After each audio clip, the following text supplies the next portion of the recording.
nëse trendet aktuale në Kosovë vazhdojnë qështu, qështë e sheni të ardhme në përfaqësimit politik të rinisë dhe grave në Kosovë? Se falem që disa figura të mira nuk kandidojnë ma ose nuk hynë gara politike, në anën tjetër gratë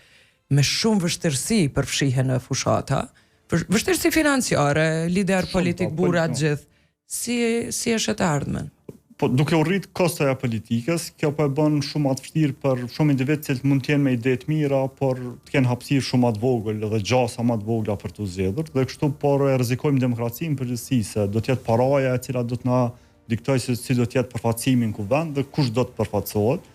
Dhe kjo nuk është e shëndetshme për demokracinë. Te gratë, po ashtu ndikimi është shumë i madh për shkak se sfidat nuk janë veç financiare, janë edhe kulturore, do të mënyrën si e bën fushatën, mungesa e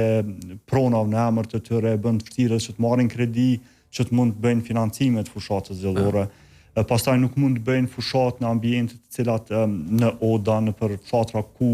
është një ambient jo shumë i përshtatshëm për gratë që të bëjnë politikë. Dhe kështu, edhe pse numri është duke u rrit, do thotë i grave të cilat zgjedhen kuvend me merit pa pas nevojë për kvotën gjinore, por cilësia është duke rënë konsiderojnë përgjithësi jo vetëm të gratë, por edhe të burrat dhe në komplet përfaqësim, për shkak të kësaj që politika nuk po shihet më si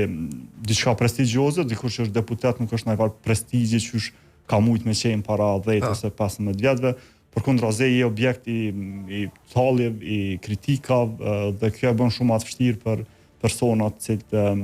nuk janë gatshëm përballojnë gjithë këtë presion shoqëror vetëm për një përfaqësim politik në kuvend. Kështu që ardhmja po më duket e mirë për shkak sidomos të hezitimit njerëzve me integritet që të angazhohen në politikë.